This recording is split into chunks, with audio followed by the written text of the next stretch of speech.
Dernier épisode de l'année 2024, année ô combien stressante pour les agents immobiliers. Et on va parler donc des enseignements du livre Shift de Gary Keller. Tiens, ça va vous intéresser. Vous savez ce qu'il faut pour vendre dans l'immobilier? Faut avoir des couilles en acier pour vendre dans l'immobilier. Avenue Gustave V, le podcast de l'immobilier. Je veux juste un renseignement concernant une maison en vitrine. Elle est vendue. Non, je plaisante. Ah oui, j'étais vendeur dans l'immobilier. Oh, quel putain de métier. Jean-Christophe Dimino, J'aime énormément l'immobilier. Avenue Gustave V. Allez, il est temps enfin de se débarrasser de cette année 2024 de l'immobilier annus horribilis pour beaucoup d'entre nous. Année qui nous a secoué, année du changement, année de la mutation, année du shift. C'est le titre donc de ce livre de Gary Keller, Shift, écrit en 2008, en pleine crise des subprimes. Et Gary Keller, qui est aussi le fondateur du réseau international Keller Williams, bien sûr. C'est un homme d'affaires, évidemment, mais c'est aussi un formateur, c'est aussi un penseur, quelqu'un qui aime former, qui aime instruire les professionnels d'aujourd'hui et de demain. Donc voilà, Shift, quelques enseignements moi, qui m'ont aidé ces derniers mois à tenir le coup, à survivre dans ce milieu, avec des ventes évidemment qui ont ralenti, faute de financement notamment, faute de confiance aussi dans le marché. Évidemment, depuis notamment l'annonce de la dissolution juste avant l'été 2024, beaucoup de choses se sont produites en France. Les signaux économiques sont passés à l'orange, voire au rouge. Voilà, l'année 2024, on va l'oublier. On va en tirer quelques enseignements.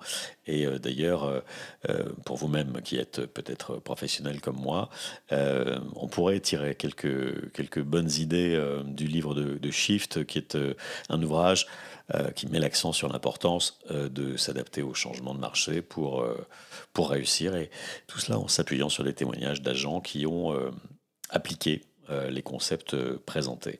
Alors, les principes clés de ce livre incluent d'abord, numéro 1, la nécessité de repenser son activité, de pivoter, de se repositionner, de gérer efficacement ses finances et de se concentrer sur la génération de contacts. Il y a 12 techniques présentées dans ce livre qui couvrent des aspects tels que l'état d'esprit à adopter, la gestion financière à pouvoir développer, et puis l'importance de mener des actions proactives. Gary Keller souligne que les agents les plus performants se distinguent par leur capacité à s'adapter rapidement et à adopter une mentalité qui est axée sur l'opportunité. Voilà.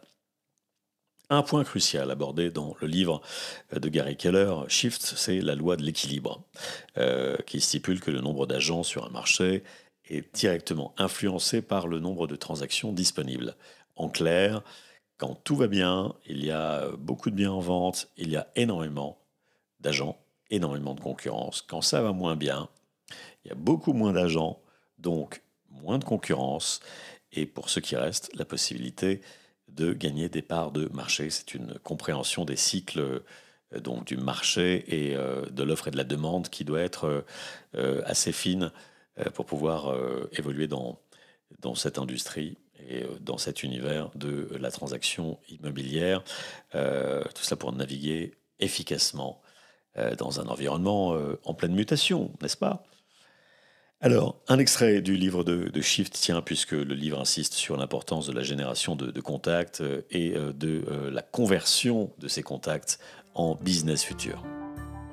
Avenue Gustave V, le podcast de l'immobilier. Si l'on regarde en arrière et qu'on s'intéresse à notre activité, on voit qu'au cœur de notre activité de professionnel de l'immobilier, il y a 6 compétences nécessaires. Premièrement, on génère des contacts, on les enregistre dans notre base de données, puis on les convertit en rendez-vous. Deuxièmement, on rencontre des clients qualifiés, des acquéreurs et des vendeurs potentiels, et on leur fait signer un mandat de vente ou de recherche. Troisièmement, on fait la promotion de nos biens, c'est la phase marketing, et on fait visiter ces mêmes biens ou d'autres. Quatrièmement, on rédige et on négocie des compromis de vente. Cinquièmement, on coordonne les ventes jusqu'à la signature de l'acte authentique. Enfin, sixièmement, on gère l'argent qui est injecté dans notre entreprise. Ces 6 compétences centrales, tout professionnel de l'immobilier les maîtrise. Et, bien qu'elles soient toutes importantes, il y a celles qui comptent le plus et celles qui peuvent ou ne peuvent pas être déléguées avec succès. Les domaines de compétences 2 à 6 peuvent être délégués avec efficacité, avec de grandes chances de réussite et à un coût prévisible. Nous le savons car les agents les plus performants le font en permanence et obtiennent de bons résultats. De plus, nous savons combien nous devons payer pour aller de l'étape 2 à l'étape 6, car tout ce processus a un coût. Présenter les biens, faire les visites, rédiger, négocier, coordonner les ventes et gérer l'argent qui rentre sont des activités qui peuvent toutes, jusqu'à un certain point, être déléguées avec succès. Cependant, il est très difficile de déléguer les tâches de la première phase, la génération de contacts et la conversion de ces derniers en rendez-vous. Pourquoi ? Parce que le niveau de compétence requis pour générer des contacts, pour recueillir les informations suffisantes, comprendre les attentes du client, déterminer son profil psychologique avant de convertir ce contact en rendez-vous, requiert un ensemble de compétences qui nécessitent une pratique intensive afin de les développer à un très haut niveau. Et c'est là que vous gagnerez de l'argent. Nous avons constaté que lorsque les agents les plus performants délèguent les tâches suivantes, leur taux de conversion passe de plus de 80 à moins de 10%. Quand vous avez rentré des contacts à ne plus savoir qu'en faire, cette baisse est moins grave que quand vous n'en avez quasiment aucun. Lorsqu'un changement de marché survient et que chaque contact est absolument nécessaire à la réalisation de vos objectifs, vous ne pouvez pas faire l'impasse sur la génération de contacts. C'est vous qui devez faire le sale boulot. Ainsi, lorsque vous partez de chez vous tous les matins et que vous dites « Chérie, je pars travailler », voici la question essentielle à se poser. Allez-vous vous concentrer sur l'étape 1 ou sur quelque chose d'autre ? C'est une question primordiale qui impacte les performances dans notre milieu. Votre réponse contribuera grandement à votre réussite, et ce, sur n'importe quel marché. Avenue Gustave V, le podcast de l'immobilier. Donc on le voit dans cet extrait, c'est un peu le leitmotiv du livre Shift. Un agent doit être proactif dans son approche, doit établir un calendrier dédié spécifiquement à la recherche de nouveaux contacts et puis doit convertir ces nouveaux contacts en clients potentiels futurs. Voilà, ça peut prendre du temps, mais il faut les avoir dans son carnet d'adresses. Keller met en avant aussi l'importance de la présence en ligne pour tout agent immobilier. C'est pas nouveau, hein. Je vous rappelle que le livre a été écrit en 2008, donc il y a quand même 16-17 ans maintenant, et que effectivement c'est toujours d'actualité. Il faut avoir une vitrine digitale importante, être présent sur les réseaux sociaux. Bon, certains encore, réseaux sociaux, pas tous, à mon sens, avoir une fiche Google Business, avoir des avis et des recommandations de clients qui sont satisfaits de vous.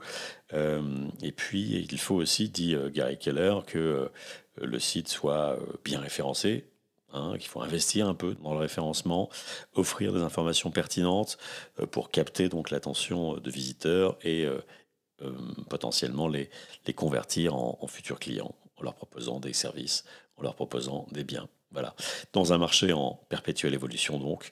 Un dernier point, il y a le fait de fixer un prix de vente le plus proche vraiment des attentes des acquéreurs. Non pas pour brader, comme j'entends parfois certains vendeurs le dire, non pas pour brader le prix d'un bien, mais pour évidemment faire qu'ils puissent trouver acquéreur en fonction du contexte économique et social, qu'ils puissent ne pas rester trop longtemps sur le marché, ne pas s'abîmer, ne pas pervertir un peu la perception qu'un acquéreur pourrait avoir d'un marché local.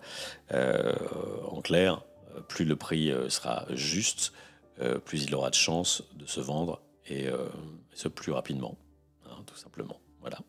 Mais cela, ce sont des choses que vous connaissez parfaitement puisque vous êtes des professionnels, vous qui m'écoutez jusqu'au bout de ce podcast. Je vous en remercie. Merci à vous de vous abonner. Donc je vous rappelle le livre Shift de Gary Keller, coécrit avec Dave Jenks et Jay Papasan. Vous pouvez le trouver sur Amazon notamment. Merci encore et à suivre 2025. Encore des affaires, encore de l'immobilier, j'espère. Et puis quelques bonnes surprises que je vous réserve. À bientôt. Ciao. avenue Gustave V. Le podcast de l'immobilier.